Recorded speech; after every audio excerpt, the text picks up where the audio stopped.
Hello everyone, welcome to Visionary Classes. Here we are with the lecture number 11 of the question answer series of the 2019 December PYQs. So I request you to subscribe our channel and contact us for the latest study material on this number.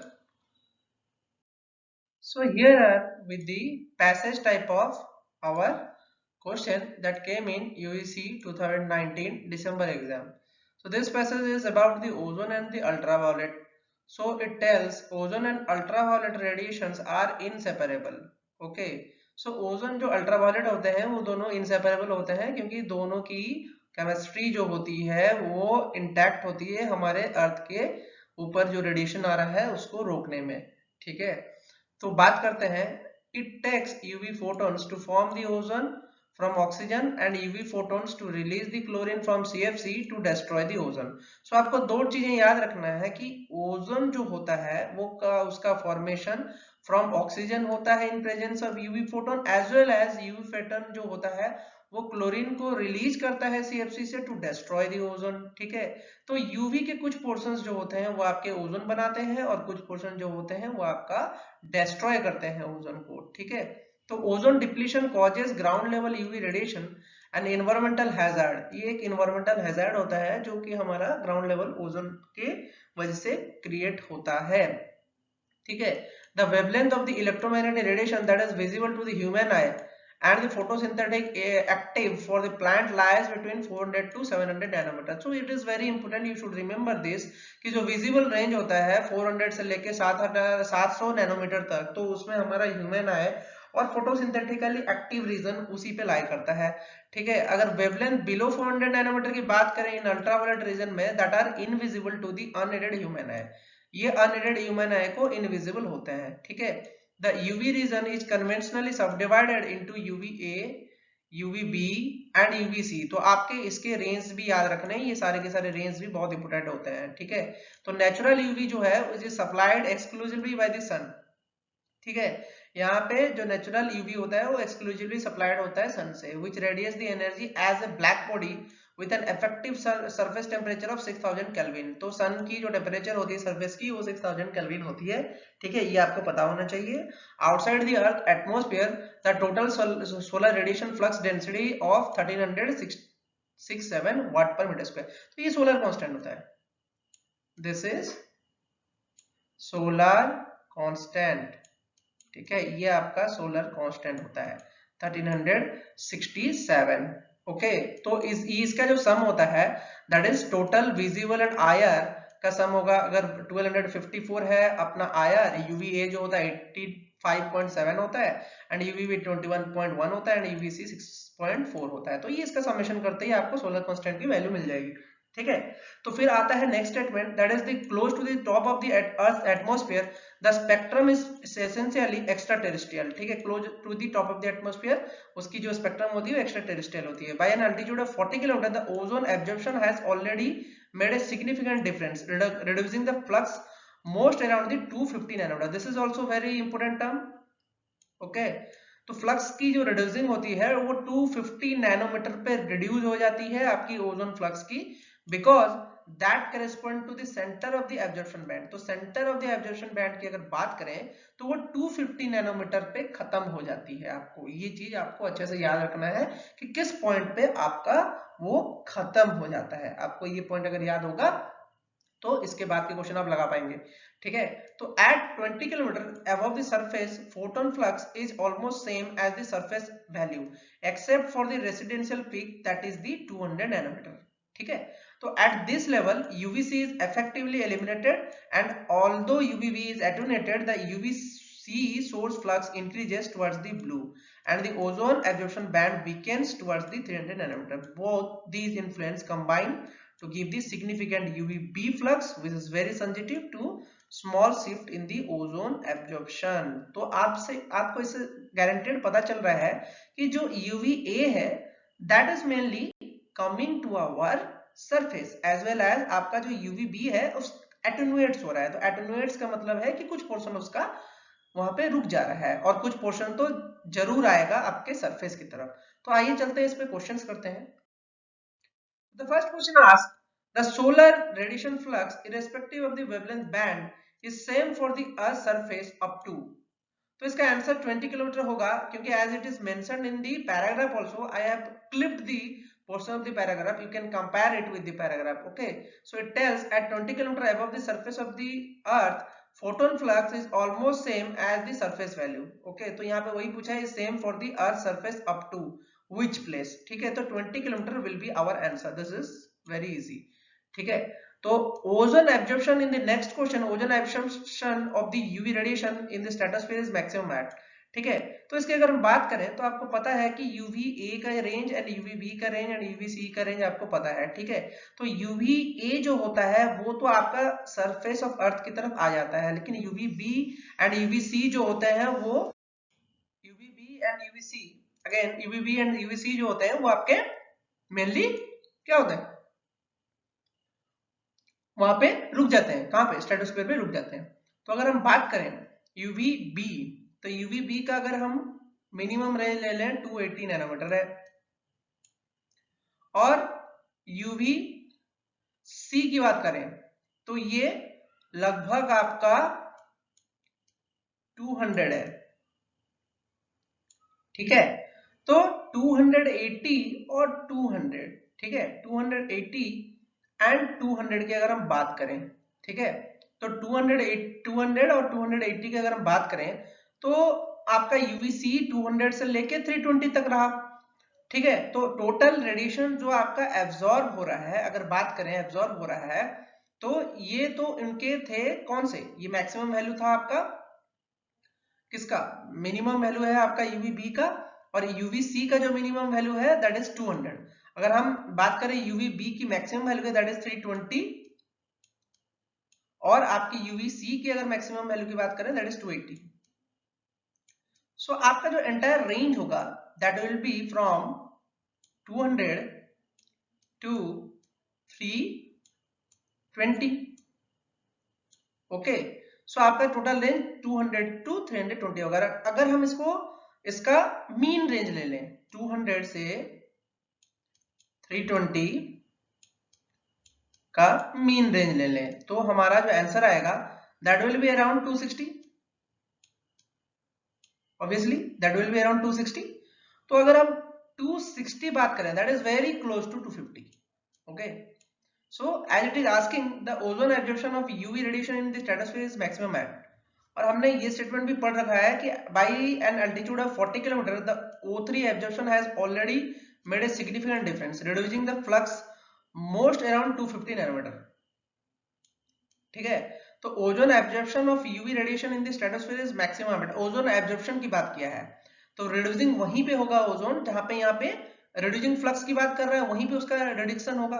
वैसे तो ये paragraph से directly आप निकाल सकते हैं, लेकिन अगर हम बात करें तो मीन पोर्शन में ही वो मेनली रिड्यूस होता है, ये भी कंसेप्ट आपको पता होना चाहिए। वैसे ये पैराग्राफ में दे रखा है, लेकिन आपको ये भी पता होना चाहिए कि जो मीन रेंज होता है वहां पे यूवीबी और यूवीसी का, वहीं पे वो मेनली आपका ओजोन जो होगा मैक्सिमम एब्जॉर्प्शन करेगा आपका यूवी रेडिएशन का। In this question it asks very simply that which of the following UV radiation combined occurs most Earth surface in comparison to others।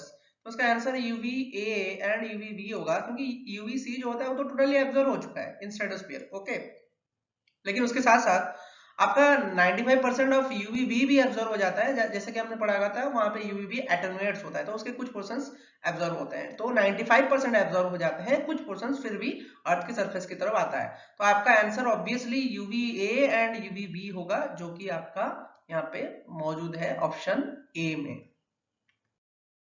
In the next question they ask the lowest contribution of the solar constant at the top of the atmosphere from the electromagnetic radiation is, ठीक है, so it is very simple, as we know we can see the contribution of the 1367 in the division of IR, UVA and UVB and UVC। तो UVC जो है वो तो minimum ही है 6.4 वाट पर metre square, तो आपका आंसर भी 6 वाट पर मीटर स्क्वायर होगा, जो कि UVC इसका आंसर है। अगर बात करें which one of the following is not correct, ठीक है, तो इस स्टेटमेंट में आप बात करते हैं तो आपको UV radiation only destroy the ozone, UV radiation forms as well as destroy the ozone, this is very correct, because it is the first statement of the paragraph. UV radiation forms as well as destroy the ozone. It is very correct. लेकिन अगर हम बात करें UV radiation only destroy the ozone, this is incorrect, because UVB जो होता है that destroys and UVC जो होता है वो कंस्ट्रक्ट होता है. ये तो हमने पहले ही पढ़ रखा है कि ऑक्सीजन के साथ रिएक्ट करके वो ओजोन बनाता है और CFC में क्लोरीन को रिलीज करके वो डिस्ट्रॉय करता है. It is very simple. Okay, you should remember this. The next passage we have on the O18 stable isotopes, that is related to climate change, our climate change phenomena. So the paragraph says, among the most interesting technique for analyzing the Earth's climate history on a scale of hundreds or to thousands of years are study of ocean floor sediments and the oxygen isotope analysis. तो यहाँ पे वो बता रहा है कि sediment course की जो स्टडी की जाती है वहाँ पे स्टेबल ऑक्सीजन आइसोटोप्स की स्टडी की वजह से हम पास्ट क्लाइमेट्स को डिटरमाइन कर सकते हैं. Both the methods are used to reconstruct the past temperature and each in part related to other. एक दूसरे से ये दोनों रिलेट होते हैं जो सेडिमेंट्स की केमिस्ट्री होती है साथ साथ ऑक्सीजन आइसोटोप्स का. ठीक है, तो sea floor sediments contain the remains of the organism that once lived near the surface and when such near surface organism die, their cells slowly settle to the floor of the ocean where they become a part of sedimentary record. ठीक है, ये sedimentary records का part होते हैं जहां पे आपका O18 का isotopes मिलने की संभावना रहती है. ठीक है, one reason why sea floor sediments are useful record of the world climate change is that the number and types of organism living near the sea surface change as the climate changes. ठीक है, तो अब बात करें वहां के जैसे कि फीचर्स की बात करें तो कोरल्स बहुत फेमस है. कोरल्स जो होता है वो क्लाइमेट के साथ बहुत ही जल्दी इफेक्ट करता है. This is very sensitive to climate, so it reacts with the it gives response, actually it gives response to the climate change. Okay, so you should remember that. In the next paragraph they tell, we would expect that in any area of ocean and atmosphere interface, the average annual temperature of the surface water of ocean would approximate that of the contiguous atmosphere. ठीक है, the temperature equilibrium established between the sea surface temperature and our air above it should be mean that changes in climate should reflect in changes in organism living near the surface of the DSV. तो यहाँ पे आपको climate और organisms के response की बात किया कि किस तरीके से क्लाइमेट एंड ओशन का जो इंटरेक्शन होता है, टेम्परेचर चेंज जो होता है उसके साथ हमारा जो ऑर्गेनिजम्स होते हैं वो भी उसी तरीके के इक्विलिब्रियम मेंटेन करते हैं और अपनी चेंजेस दिखाते हैं. ठीक है, जो सेकंड टेक्निक की बात क्या है वहां पे बता रहा है कि oxygen isotope analysis is based on the precise measurement of the ratios between the two isotope, that is 18O, which is most common, and the heavier one, the 18O, because their lighter isotope O16 evaporates more readily from the ocean. ठीक है, तो O18 जो होता है उसका oxygen जो content है O18 का वो मोस्टली फाउंड किया जाता है आपका सी में.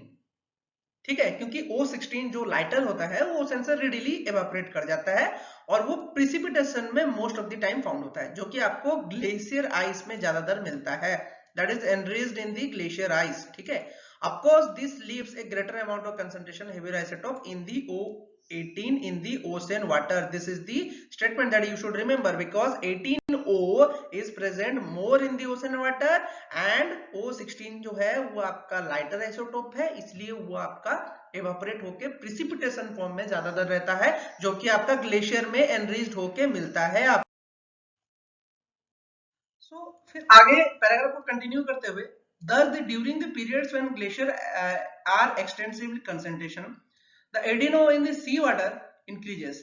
Conversely, during the warmer interglacial period, when the amount of glacier ice drops dramatically, the amount of 18O relative to 16O in the ocean water also drops. As certain microorganisms secretes their cell of calcium carbonate, the prevailing 18O and 16O ratio is reflected in composition of their hard parts. तो यहाँ पे आपको बहुत ही simple concept आपको पता होना चाहिए कि 18O जो होता है ड्यूरिंग दी ग्लेशिएशन पीरियड. ठीक है, जब आपका ग्लेशिएशन पीरियड इंक्रीज करता है तो 18O इन सी वाटर आल्सो इंक्रीजेस. ठीक है, conversely during the warmer period क्या होता है कि जब आपका वार्मिंग हो रहा है तो इंटरग्लेशियल पीरियड की टाइम की बात कर रहे हैं, तो उस समय में क्या होता है, अमाउंट ऑफ ग्लेशियर आइस जो होता है वो ड्रॉप कर जाता है and the amount of 18O relative to 16O जो होता है वो आपका भी साथ ही साथ ड्रॉप कर जाता है. ठीक है, तो इस समय में क्या होता है, माइक्रो ऑर्गेनिजम्स जो होते हैं वो सीक्रेट करते हैं आपका कैल्शियम कार्बोनेट, ठीक है, जिसमें आप 18O एंड 16O का रेशियो जो है वो आपको रिफ्लेक्ट बैक होता है उनके हार्ड पार्ट्स में, ठीक है। It is very clear concept, ठीक है। तो अगर हम बात करें फिर आपका second use of 18O and 16O radio technique is its application in the study of the code taken from the ice sheets such as one of the cover in the Greenland, ठीक है। तो इसका जो mainly use होता है वो glacier ice sheets का monitoring की वजह से भी होता है, वहां पे आप इसका यूज कर सकते हैं, ठीक है। तो ग्रीनलैंड में इसका यूज होता है।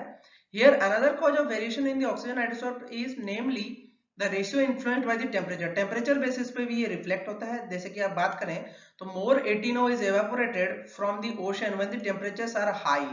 तो ये भी एक कंसेप्ट है कि हाई टेम्परेचर में आपकी 18O जो होगी वो ज्यादा evaporate होगी and less is evaporated when temperature are low. Temperature low होगा तो आपका 18O भी उतना evaporate नहीं करेगा. Thus, heavier isotope is more abundant in precipitation of warmer areas and less abundant during the colder periods. तो ये भी आपको कंसेप्ट याद रखना है कि 18O जो होगा वो आपका इंक्रीज करेगा जब टेम्परेचर इंक्रीज करेगा, ठीक है, कहां पे, प्रिसिपिटेशन में, ठीक है, और वाइस वर्सा, ये भी आपको याद रखना है। This is the conditions, okay. The questions, let us discuss what did they ask. The first question asking assertion, sea floor sediments are useful recorder of the world climate change and the reason is organisms living near the surface of the deep sea are sensitive to the variation in the water temperature.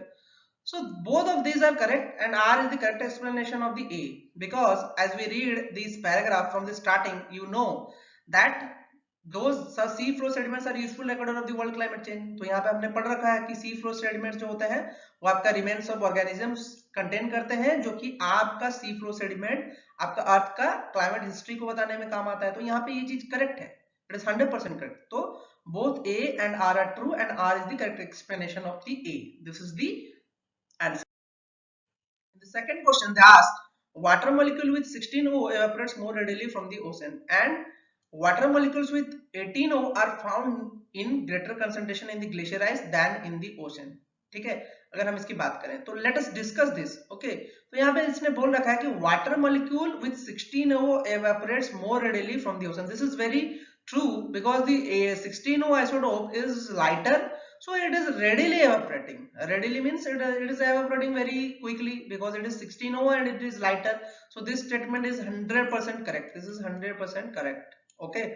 The next statement asks water molecule with 18O are found in greater concentration in the glacier ice than in water. This is absolutely wrong because as we have read that in this paragraph that 18O is greater in oceanic water, because greater in oceanic water in this paragraph. So this is wrong. So option A only is correct, that is option 1. The next question they ask, consider the following statement regarding the ratio of the 18O and 16O. It is greater than in 1 in ocean and it is less than 1 in glacier ice. So it is very confusing because in the paragraph it is given that our 18O isotope is greater than 1, it is given. Okay, it is given. It is also given that 18O isotope is greater than 1. It is given in our passage. Okay, but there is a condition. Okay, 18O by 16O ratio is changeable. Okay, it is changeable. It is depending on the warmer and our what, cold period. Okay, glacier or interglacial period. Okay, when there is warming conditions, interglacial period, the amount of glacier ice drops. So the amount of glacier ice drops means the amount of 18O relative to 16O also drops.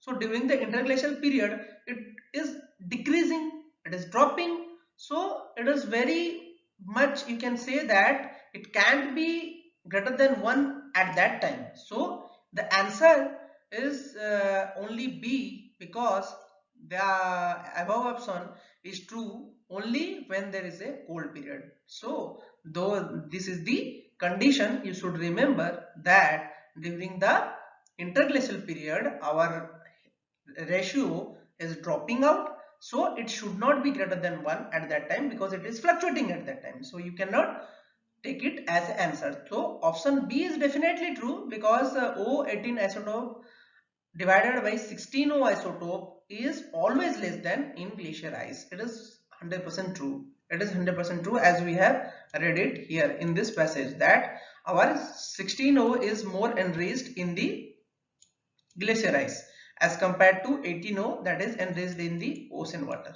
Okay. This is very simple question. The next question asks which of the following is expected during the warmer period.